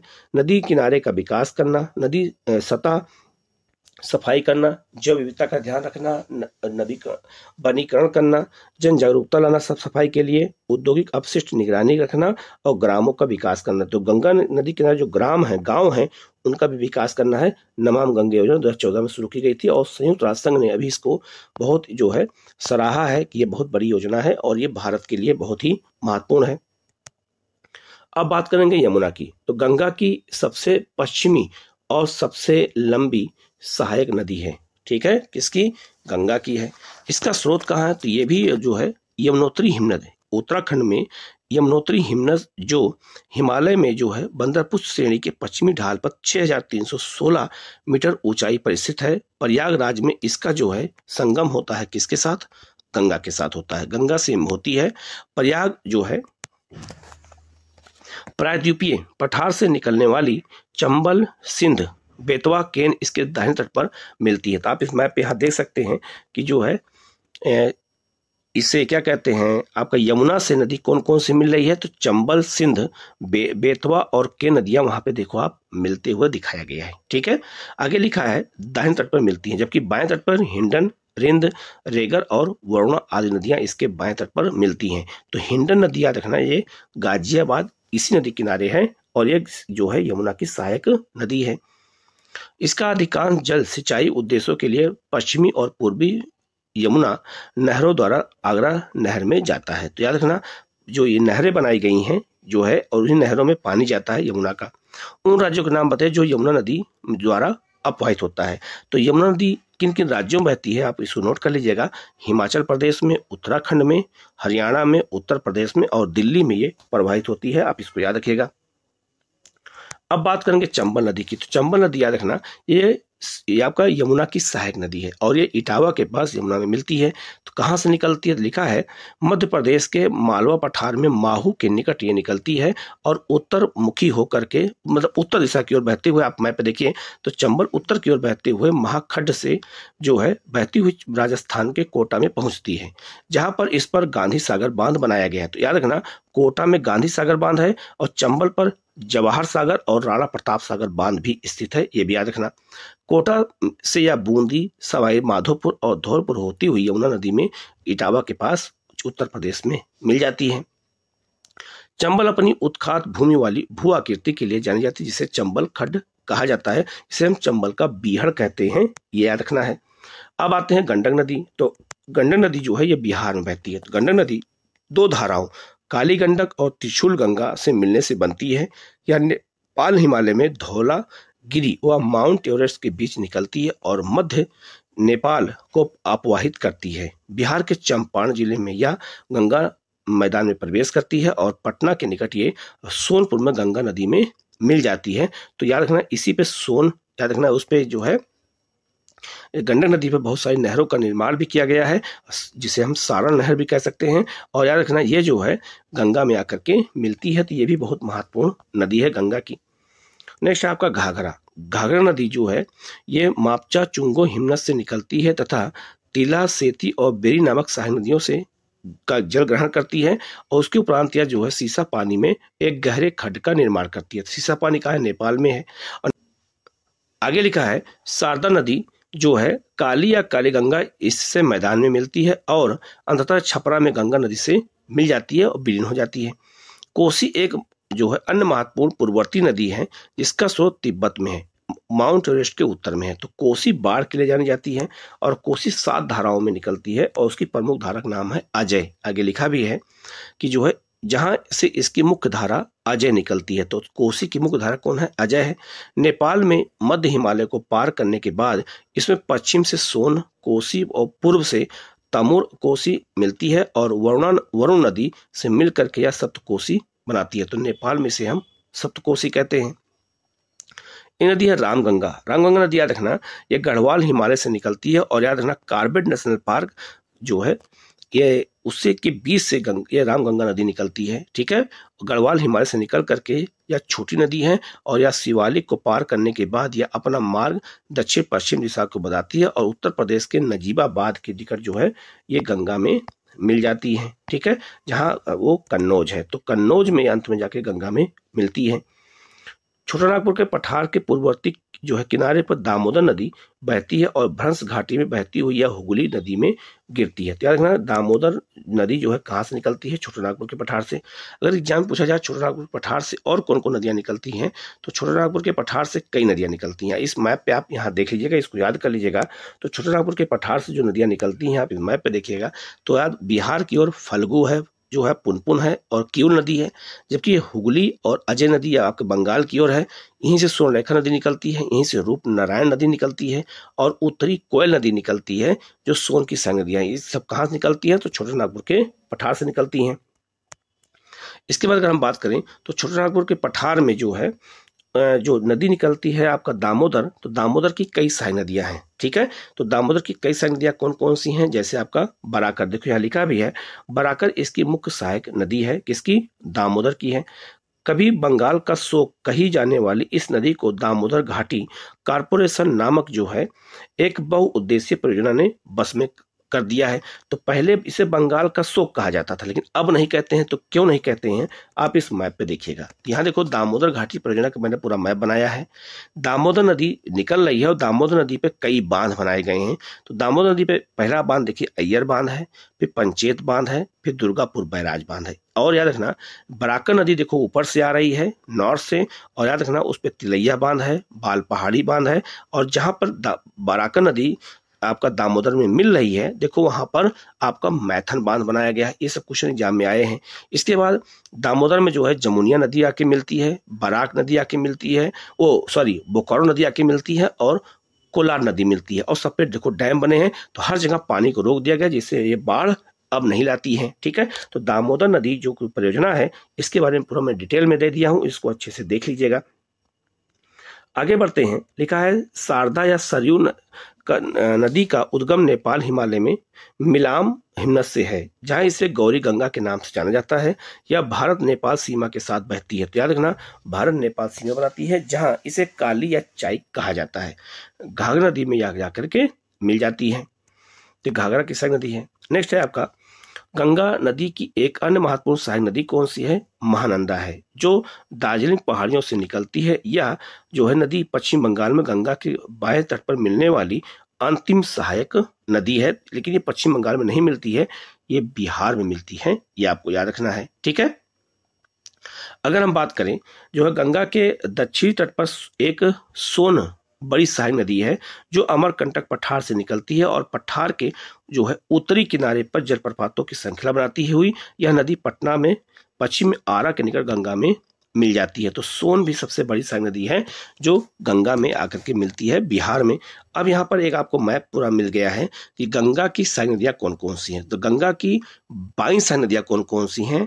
तो याद रखना, रामगंगा, गोमती, घाघरा, गंडक, बूढ़ी गंडक, कोसी, महानंदा और ब्रह्मपुत्रा। लेकिन अगर कहा जाए दाई संघ नदियां कौन कौन सी हैं, तो यमुना है, टोंस है, सोन है, पुनपुन है, फल्गु है, दामोदर है और अजय नदियां हैं। अब आप इसको अच्छे से याद रखना, तो आपके क्वेश्चन गलत नहीं होंगे। ठीक है, अब हम लोग ब्रह्मपुत्र नदी तंत्र को देखते हैं। तो ब्रह्मपुत्र नदी याद रखना, ब्रह्मपुत्र नदी का जो अपवाह तंत्र है ये 3 देशों में है, चाइना में, इंडिया में और बांग्लादेश में। ठीक है, तो ब्रह्मपुत्र नदी को याद रखिएगा। ब्रह्मपुत्र नदी तिब्बत में निकलती है, मानसरोवर झील के निकट से निकलती है। इसको वहां सांगपो कहते हैं। जब ये अरुणाचल प्रदेश प्रवेश करती है तो इसका नाम हो जाता है दिहांग, असम में इसका नाम हो जाता है ब्रह्मपुत्रा और ये बांग्लादेश में जमुना के नाम से जानी जाती है। ठीक है, तो यहाँ लिखा है कि विश्व की सबसे बड़ी नदियों में से एक ब्रह्मपुत्र का उद्गम कैलाश पर्वत में मानसरोवर झील के निकट जो है चेमा युंगडुंग हिमनद से होता है। ठीक है, तो ये कहाँ से निकलती है, तो ये मानसरोवर झील के निकट से कैलाश पर्वत के पास से निकलती है। यहां से यह पूर्व दिशा में ऊर्ध्वाधर रूप में बहती हुई दक्षिण तिब्बत के शुष्क और समतल मैदान में लगभग 1200 किलोमीटर की दूरी तय करती है। यहाँ इसे सांगपो के नाम से जाना जाता है। तो तिब्बत में ब्रह्मपुत्र को क्या कहते हैं, सांगपो कहते हैं, जिसका अर्थ होता है शोधक। तिब्बत के जो है रांगा सांगपो इसके दाहिने तट पर एक प्रमुख सहायक नदी है। यह मध्य हिमालय में नामचा बरुआ के निकट एक गहरे महाखंड का निर्माण करती हुई या जो है अशुभ व तेज बहाव वाली नदी के रूप में बाहर निकलती है। तो नामचा बरुआ कहाँ है, अरुणाचल प्रदेश में। ये वहीं से यू आकार की घाटी बना करके निकलती है। हिमालय के गिरिपद में यह जो है सिकांग और दिहांग के नाम से निकलती है। अरुणाचल प्रदेश में सदिया कस्बे के पश्चिम में यह नदी भारत प्रवेश करती है और दक्षिण पश्चिम दिशा में जो है ये बहती हुई इसके बाएं तट पर इसकी प्रमुख नदियां जो है दिबांग और सिकांग और लोहित मिलती हैं और इसके बाद यह नदी ब्रह्मपुत्र के नाम से जानी जाती है। तो ये ब्रह्मपुत्र के नाम से जानी जाती है, ये भी याद रखना। ठीक है, और ब्रह्मपुत्र की प्रमुख संनदियां कौन कौन सी आप इस मैप पे देख सकते हैं। तो ब्रह्मपुत्र की दाई संनदियां है सुबनसिरी, कामेंग, बेलासिरी, मानस, संकोस और तिस्ता। लेकिन जो है बाई संनदियां कौन कौन सी हैं, तो दिबांग, लोहित, दिखु, धनसिरी और कापली। तो दाई और बाई नदियां कौन कौन सी हैं मैंने बता दिया, इसको देख लीजिएगा। आगे लिखा है असम घाटी में अपनी 750 किलोमीटर की यात्रा में ब्रह्मपुत्र में असंख्य सहायक नदियां आकर के मिलती हैं। इसके बाएं तट की प्रमुख सहायक नदियां बूढ़ी जो है दिहांग और धनसिरी है दक्षिण में, जबकि दाएं सहायक नदियों में मिलने वाली सहायक नदियों में है आपका सुबनसिरी, कामेंग, मानस और संकोस है। तो आप इस मैप पे देख सकते हैं, सब नदियों के बारे में मैंने यहाँ डिटेल में दे दिया है। आगे लिखा है सुबनसिरी जिसका उद्गम तिब्बत में है, यह एक पूर्ववर्ती नदी है। ब्रह्मपुत्र नदी बांग्लादेश में प्रवेश करती है और फिर दक्षिण दिशा में बहती है और बांग्लादेश में इसे जमुना कहते हैं। ठीक है, और तिस्ता नदी इसके दाहिने तट पर किनारे पर मिलती है और अंत में यह नदी पद्मा के साथ मिल करके गंगा की मतलब बंगाल की खाड़ी में जाके गिरती है। ठीक है, तो ये किसमें मिल जाती है, गंगा में मिलती है। गंगा को वहां बांग्लादेश पद्मा कहते हैं। ब्रह्मपुत्र नदी बाढ़, मार्ग परिवर्तन और तटीय अपरदन के लिए जानी जाती है। ऐसा इसलिए क्योंकि इसकी अधिकतर सहायक नदियां बड़ी हैं और इसके जलग्रहण क्षेत्र में भारी वर्षा के कारण इसमें अत्यधिक अवसाद बहाकर लाया जाता है। तो ब्रह्मपुत्र नदी, सिंधु नदी और गंगा नदी के बारे में मैंने बता दिया है अच्छे से, इसको आप देख लीजिएगा। अब हम बात करेंगे प्रायद्वीपीय अपवाह तंत्र। प्रायद्वीपीय अपवाह तंत्र क्या है, तो जो नदियां प्रायद्वीप से निकलती हैं खास करके पश्चिमी घाट से और पूरब की ओर बहती हैं तो ये डेल्टा भी बनाती हैं, और जो पूरब की ओर, जो पश्चिम की ओर बहती है डेल्टा नहीं बनाती हैं और सीधे जो है ये अरब सागर में गिर जाती हैं। तो प्रायद्वीपीय अपवाह तंत्र की बात करें तो लिखा है प्रायद्वीपीय अपवाह तंत्र हिमालयी अपवाह तंत्र से पुराना है। मतलब कि हिमालय बाद में बना और बहुत लास्ट में कौन बना था, बहुत पहले कौन बना था, प्रायद्वीपीय बना था। यह तथ्य नदियों की पौड़ावस्था और नदी घाटियों के चौड़ा और उथला होने से प्रमाणित होता है। पश्चिमी घाट के समीप स्थित पश्चिमी तट के समीप स्थित पश्चिमी घाट बंगाल की खाड़ी में गिरने वाली प्रायद्वीपीय नदियां और अरब सागर में गिरने वाली छोटी नदियों के बीच जल विभाजक का कार्य करती है। जैसे मैंने अभी आपको बताया कि जैसे मान लिया पश्चिमी घाट है तो यहाँ से नदियां पूरब में और पश्चिम बहती है तो यह जल विभाजक का काम करती है। नर्मदा और तापी को छोड़कर अधिकतर प्रायद्वीपीय नदियां पश्चिम से पूर्व की ओर बहती हैं और प्रायद्वीप के उत्तरी भाग में निकलने वाली नदियां कौन कौन सी हैं? चंबल, सिंधु, बेतवा, केन और सो नदियां हैं जो या प्रायद्वीप में उत्तर की ओर बहती हैं, ऐसे उत्तर की ओर बह करके और ये गंगा में मिलती हैं। आगे लिखा है, यहाँ लिखा भी है, नदियां गंगा नदी का तंत्र का अंग है। प्रायद्वीप के अन्य प्रमुख नदी तंत्र में महानदी है, गोदावरी है, कृष्णा है, कावेरी है। और प्रायद्वीपीय नदियों की विशेषता है कि ये एक सुनिश्चित मार्ग में बहती हैं, मतलब ये नदियां जो है मार्ग परिवर्तन नहीं करती हैं, विसर्प नहीं बनाती हैं और ये बारहमासी भी नहीं है क्योंकि यहाँ हिमनद होता नहीं है। यद्य भ्रंश घाटियों में बहने वाली नर्मदा तापी इसका अपवाद है। ठीक है, अब बात करेंगे प्रायद्वीपीय नदी तंत्र का विकास कैसे हुआ, उद्विकास कैसे हुआ। तो लिखा है, अति प्राचीन काल की 3 प्रमुख भूगर्भीय घटनाओं ने आज के प्रायद्वीपीय भारत के अपवाह तंत्र को रूप प्रदान किया है। आरंभिक टर्सरी काल के दौरान प्रायद्वीप के पश्चिमी पार्श्व का अवतरण और धंसान, जिससे या समुद्र तल से नीचे चला गया, मतलब जो पश्चिमी घाट का क्षेत्र है वो नीचे दब गया, जिससे भूजल संभर के दोनों ओर नदी के समान समित योजना में गड़बड़ी हो गई, मतलब ढाल हो गया, एक तरफ ज्यादा एक तरफ कम हो गया। हिमालय में होने वाले जो है प्रोत्थान के कारण प्रायद्वीपीय खंड के उत्तरी भाग का अवतरण हुआ, मतलब जब प्रायद्वीपीय भाग टकराया जाकर के यूरेशियाई प्लेट से तो उत्तर वाला भाग दब गया नीचे। परिणाम स्वरूप भ्रंश घाटियों का निर्माण हुआ। नर्मदा और तापी इन्हीं भ्रंश घाटियों में बहती हैं और अपरद पदार्थ से मूल दरारों को भर देती हैं। इसीलिए इन नदियों में जलोढ़ और डेल्टा निक्षेप की कमी होती है क्योंकि यहाँ अवसाद होता नहीं है। इसी काल में प्रायद्वीपीय खंड और उत्तर पश्चिमी दिशा से दक्षिण पूर्व दिशा में झुक गया है। परिणाम स्वरूप इसका अपवाह बंगाल की खाड़ी की ओर उन्मुख हो गया है। ठीक है, अब आते हैं प्रायद्वीपीय नदी तंत्र। तो प्रायद्वीपीय नदी का तंत्र की हम बात करें तो प्रायद्वीपीय नदी में अगर हम बात करें कौन कौन नदी तंत्र आता है, सबसे पहले आपका महानदी। तो महानदी का ये मैप है, आप देख सकते हैं, देख लीजिएगा। तो महानदी छत्तीसगढ़ के रायपुर जिले में सिहावा के निकट से निकलती है और उड़ीसा से बहती हुई अपना जल बंगाल की खाड़ी में विसर्जित करती है। यह नदी 851 किलोमीटर लंबी है और इसका जल ग्रहण क्षेत्र लगभग 1.42 लाख वर्ग किलोमीटर में है। इसके निचले मार्ग में नौ संचालन की भी होता है, मतलब नौका भी चलती है। इस नदी की अपवाह द्रोणी का 53% भाग मध्य प्रदेश में, छत्तीसगढ़ में 47% भाग और उड़ीसा राज्य में विस्तृत है। और याद रखना, महानदी की एक नदी है आपका तेल साय नदी है और एक इसकी जो है साय नदी कौन सी है, बाघ इसकी साय नदी है। और याद रखना ये बहुत ही महत्वपूर्ण नदी है और इसी नदी पर याद रखना हीराकुंड बांध भी बनाया गया है। अब है गोदावरी नदी। तो गोदावरी नदी की पहले आप देखिए गोदावरी नदी निकलती कहाँ से है, तो ये नासिक जिले में त्र्यंबक पठार से पहाड़ी से निकलती है और जाके कहाँ गिरती है, तो ये गिरती है आपका जो है बंगाल की खाड़ी में। ये गोदावरी नदी की आप मैप पे देखिएगा, यहाँ जो चित्र बना हुआ है, ये इमेज लगी हुई है, इसमें देखिएगा गोदावरी की सारी नदियां कौन कौन सी हैं। तो गोदावरी की सारी नदियों में देखिएगा जो बाई सारी नदियां हैं उसमें वर्धा है, प्राणहिता है, बेनगंगा है, पेनगंगा है, इंद्रावती है, सबरी है, पूर्णा है, सिलेरू है। लेकिन दाई सारी नदियों में देखा जाए तो मोहेर, मंजिरा और परवन नदी है। तो आप इनको अच्छे से याद रखिएगा। लिखा हुआ है गोदावरी नदी जो है सबसे बड़ा प्रायद्वीपीय नदी तंत्र है। तो दक्षिण भारत की सबसे बड़ी नदी कौन है, गोदावरी है। इसे जो है दक्षिण गंगा भी कहते हैं। ठीक है, इसे दक्षिण गंगा के नाम से जाना जाता है। यह महाराष्ट्र में नासिक जिले से निकलती है त्र्यंबक पहाड़ी से और बंगाल की खाड़ी में जल विसर्जित करती है और डेल्टा बनाती है। इसकी संग नदियां महाराष्ट्र, मध्य प्रदेश, छत्तीसगढ़, उड़ीसा और आंध्र प्रदेश राज्यों से गुजरती हैं।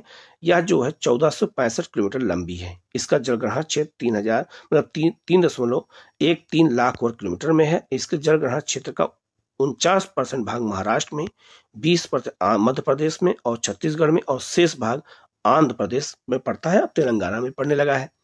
इसकी प्रमुख सारी नदियों में अगर देखा जाए तो इसकी प्रमुख सारी नदियों में जो है पेनगंगा, इंद्रावती, प्राणहिता, मंजरा है। ठीक है, जो मैंने अभी आपको लिस्ट में पूरा बता दिया है। पोलावरम के दक्षिण में जहां इसके मार्ग के निचले भाग में बाहरी बाढ़ आती है। गोदावरी एक सुदृश्य प्रपात की रचना करती है। इसके डेल्टाई भाग में ही नौ संचालन संभव है। राजमुद्री के बाद यह नदी कई भागों में विभक्त हो जाकर के एक बृहद डेल्टा का निर्माण करती है। कौन? तो ये आपका है गोदावरी। ठीक है, तो गोदावरी के बारे में यहाँ मैंने आपको डिटेल में बता दिया है। ठीक है, तो आप इसको अच्छे से याद रखना, यही सब क्वेश्चन एग्जाम में पूछा जाता है आपसे। ठीक है, अब अगर हम बात करें तो नदी है दूसरा कृष्णा। तो कृष्णा नदी याद रखना, कृष्णा नदी दक्षिण भारत की अगर हम कहें तो दक्षिण भारत की दूसरी सबसे लंबी नदी है। ठीक है, तो लिखा है। और यह कृष्णा नदी की प्रमुख नदियां कौन कौन सी हैं, तो आप इस मैप के माध्यम से इसको जरूर देखिएगा। तो कृष्णा की जो है अगर हम बात करें कौन सी प्रमुख नदियां हैं, तो आप इस पूरे अपवाह तंत्र के मैप को देखिए। तो जो आपका नदी का बायां क्षेत्र है उधर भीमा, डिंडी, हल्दिया, मूसी और मुनेर नदी मिल रही है। जबकि अगर हम दाएं तट की बात करें तो यहाँ कोयना, वरना, पंचगंगा, दूधगंगा, घाट प्रभा, माल प्रभा, तुंगभद्रा जैसी नदियां मिल रही हैं। ठीक है, तो यहाँ लिखा हुआ है कृष्णा पूर्व दिशा में बहने वाली दूसरी बड़ी प्रायद्वीपीय नदी है जो सह्याद्री मतलब पश्चिमी घाट को सह्याद्री भी कहते हैं, महाबलेश्वर के निकट निकलती है और इसकी कुल लंबाई 1401 किलोमीटर है। कोयना, तुंगभद्रा और भीमा इसकी प्रमुख नदियां हैं। इस नदी के कुल जलग्रहण क्षेत्र का जो है 27% भाग महाराष्ट्र में, 44% भाग कर्नाटक में और 29% भाग आंध्र प्रदेश और तेलंगाना में पड़ता है। अब हम लोग कावेरी नदी की बात करें तो कावेरी की प्रमुख नदियां कौन कौन सी, पहले आप ये मैप पे देखिए। तो बाईं नदियों में हेमावती, अर्कावती, सिमसा है। दाएं नदियों में भवानी है, लक्ष्मण तीर्थ है, काबिनी है, तीर्था है, अमरावती है, मयार है, जो है नोइल है और जो है सुवर्णवती है। ठीक है, अब हम बात करें तो कावेरी नदी ये कर्नाटक में निकलती है। कहाँ से? तो कर्नाटक में जो है ये सोगाडू जिले में ब्रह्मगिरी पहाड़ियों से निकलती है। इसकी लंबाई 800 किलोमीटर है और ये जो है यह 81,155 वर्ग किलोमीटर क्षेत्र को अपवाहित करती है। प्रायद्वीप की अन्य नदियों की अपेक्षा कम उतार चढ़ाव के कारण यह नदी लगभग सालासार बहती है। क्यों सालासार बहती है? क्योंकि इस नदी में दक्षिण पश्चिम और उत्तर पूर्वी दोनों मानसून से वर्षा प्राप्त होती है। कैसे? जैसे मान लो ये प्रायद्वीपीय पठार है और यह नदी है आपका कावेरी, तो यहाँ दक्षिण पश्चिम मानसून से 6 महीना वर्षा मिलती है और 6 महीना उत्तर पूर्व मानसून से वर्षा प्राप्त होता है। तो दक्षिण पश्चिम मानसून और उत्तर पूर्वी मानसून से यहाँ वर्षा साल भर होती है, इसलिए यह 12मासी नदी एकमात्र है दक्षिण भारत की। मैंने पहले भी बताया था। यहाँ लिखा भी है कि जो है क्योंकि इसके ऊपरी जल ग्रहण क्षेत्र में दक्षिण पश्चिम मानसून गर्मी में और निम्न क्षेत्रों में उत्तर पूर्वी मानसून सर्दी में वर्षा मिलती है। इस नदी की द्रोणी का 3% भाग केरल में, 41% भाग आपका कर्नाटक में और 56% भाग तमिलनाडु में पड़ता है। इसकी प्रमुख नदियों में काबिनी, भवानी और अमरावती हैं। आपको पूरा लिस्ट मैंने आपको दिखाई दिया था। अब बात करेंगे नर्मदा नदी। तो नर्मदा नदी अमरकंटक पठार के पश्चिमी पार्श्व से लगभग जो है 1057 मीटर की ऊंचाई से निकलती है अमरकंटक से। दक्षिण में सतपुड़ा और उत्तर में विंध्याचल पर्वत श्रेणी के मध्य यह भ्रंश घाटी में बहती हुई संगमरमर की चट्टानों में जबलपुर में चट्टानों में खूबसूरत महाखंड और जबलपुर के निकट धुआंधार जलप्रपात बनाती है। तो धुआंधार जलप्रपात किस नदी पर है? नर्मदा पर है। लगभग 1312 किलोमीटर जो है लंबी दूरी बहने के बाद यह भरोच के दक्षिण में अरब सागर में गिरती है और 27 किलोमीटर लंबा जो है ज्वारनद मुख बनाती है। ज्वारनद मुख मतलब होता है कि डेल्टा नहीं बनाती है, सीधे ज्वार का पानी से प्रवेश कर जाता है। सरदार सरोवर परियोजना इसी नदी पर बनाई गई है। ठीक है, सरदार सरोवर हो गया, इसी पर जो है आपका याद रखना इंदिरा गांधी सागर परियोजना भी बनाई गई है।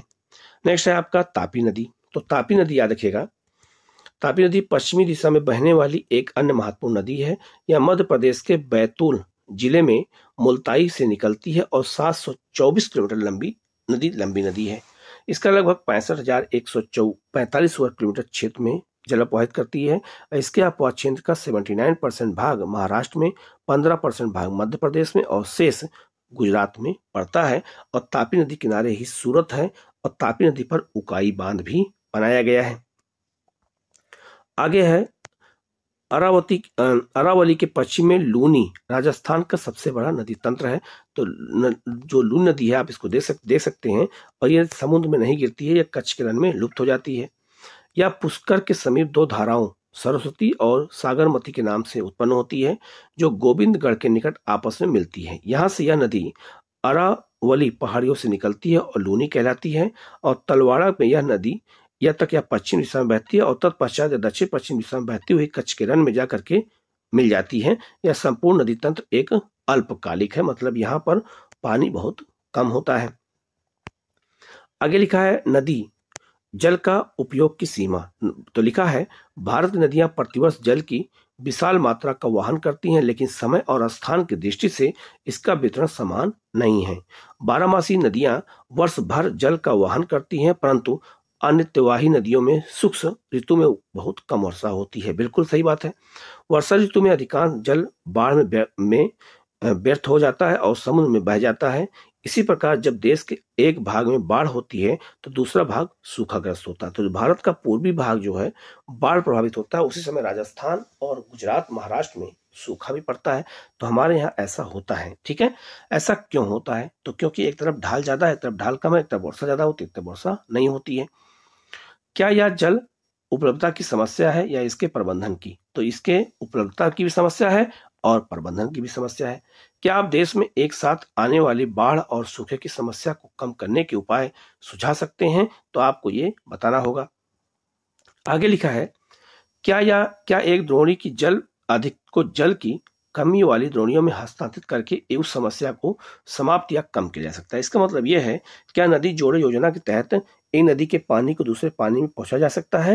ये संभव है। ठीक है, तो जैसे आजकल केन बेतवा को जोड़ दिया गया, कृष्णा को गोदावरी जोड़ दिया गया।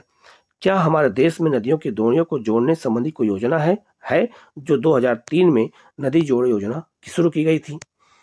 क्या आपने समाचार पत्रों में नदियों को आपस में जोड़ने के बारे में पढ़ा है? क्या आप समझते हैं कि मात्र नहर बनाकर गंगा नदी का पानी प्रायद्वीपीय नदियों में हस्तांतरित किया जा सकता है? मुख्य समस्या क्या है? इसी पुस्तक के दूसरे अध्याय में देखेंगे कि धरातल के उबड़ खाबड़ होने की से उत्पन्न कठिनाइयों को जाने, मैदानी क्षेत्रों में, पठारी क्षेत्रों में जल कैसे उठाया जा सकता है, मतलब चैनल के माध्यम से। क्या उत्तर भारत नदियों में पर्याप्त जल अधिक होता है? बिल्कुल होता है, और इसे अस्थायी तौर पर हस्तांतरित किया जा सकता है, मतलब कि क्या नदियों के जल को दूसरे नदियों में पहुंचाया जा सकता है और कैसे? इस पूरे मुद्दे पर वाद विवाद का आयोजन करें और एक लेख तैयार करें। नदी जल उपयोग से संबंधित निम्नलिखित समस्याओं को आप किस प्रकार क्रम में देखेंगे? तो लिखा है पर्याप्त मात्रा में जल उपलब्ध न होना, नदी जल प्रदूषण होना, नदी जल में गाद होना, ऋतुवर जल का असमान प्रवाह होना, राज्यों के बीच नदी जल विवाद होना, मध्य धारा की ओर जो है बस्तियों के विस्तार के कारण जो है ऐसा होता है। आगे लिखा है नदी जो है वाहिकाओं का सिकुड़ना। नदी आजकल सिकुड़ भी रही है, तो क्यों हो रही है? क्योंकि अब अतिक्रमण हो रहा है, लोग अब नदियों के क्षेत्र को जो है कब्जा कर ले रहे हैं। ये नदी जो है प्रदूषित हो रही है। नदियां प्रदूषित क्यों हैं? इसलिए प्रदूषित क्योंकि गंदा पानी उसमें जा रहा है। क्या आपने नदियों के गंदे पानी को नदियों में गिरते देखा है? तो आप पहले इस वीडियो को देखिए। आप इस वीडियो को देखिएगा, यह है यमुना का पानी। ठीक है, और यमुना में देखिए कितना गंदा पानी, कितना गाद बह रहा है, जैसे लग रहा है कि ये हिमालय की बर्फ है या कोई आसमान का बादल धरती पर उतर आया है। इतनी प्रदूषित नदी कौन सी है? यमुना है। इसका मतलब है सारा केमिकल पानी किसमें जाता है? नदी में जाता है। यहाँ लिखा है औद्योगिक जो है कूड़ा करकट कहाँ डाला जाता है? सब नदी में डाला जा रहा है, आप देख भी रहे हैं वीडियो में। बहुत से शमशान घाट नदी किनारे हैं और कई बार मृत शरीरों को नदियों में डाल दिया जाता है। कुछ त्योहारों पर फूलों और जो है मूर्तियों को नदियों में डुबो दिया जाता है। बड़े पैमाने पर स्नान और कपड़े धोना भी नदी जल को ही प्रदूषित करते हैं। तो नदियों के प्रदूषण के कई कारण हैं, उसी के बारे में यहाँ बताया गया है। नदियों को प्रदूषण मुक्त कैसे किया जा सकता है? क्या आपने गंगा एक्शन प्लान और दिल्ली में यमुना सफाई अभियान के विषय में पढ़ा है? तो ये सब नदियों के प्रदूषण को समाप्त करने के लिए चलाया गया है। फिर भी आप वीडियो में देखे होंगे कितना ज्यादा प्रदूषण है। नदियों को प्रदूषण मुक्त बनाने हेतु जो है योजनाओं पर सामग्री एकत्र करें और इसी सामग्री को एक लेख के रूप में व्यवस्थित करें। ठीक है, तो चैप्टर में जो मैंने इंपॉर्टेंट चीज था मैंने बता दिया। आप क्वेश्चन देख लेते हैं। पहला क्वेश्चन है निम्नलिखित में से कौन सी नदी बंगाल का शोक के नाम से जानी जाती थी? अब नहीं थी, वो है आपका दामोदर। अब जैसे वहां डैम बन गया तब से ऐसा नहीं होता है। निम्नलिखित में से किस नदी की द्रोणी भारत में सबसे बड़ी है? गंगा। निम्नलिखित में से कौन सी नदी पंचनद में शामिल नहीं है? सिंधु। तो पंचनद में कौन कौन नदी है? तो रावी है, चेनाब है, झेलम है, ब्यास है और सतलज है। निम्नलिखित में से कौन सी नदी भ्रंश घाटी में बहती है? नर्मदा। निम्नलिखित में से कौन सा अलकनंदा और भागीरथी का संगम कहलाता है? देवप्रयाग। तो कुछ प्रमुख क्वेश्चन थे, मैंने आपको बता दिया, इसको अच्छे से देख लीजिएगा। कहीं कोई डाउट होता है कमेंट करके पूछिएगा, उसका जवाब आपको दिया जाएगा। आप लोग चैनल को सब्सक्राइब कर लीजिएगा, बेल आइकन को प्रेस कर लीजिएगा, जिससे इस तरह क्लास आपको लगातार मिलती रहे। Okay, thank you.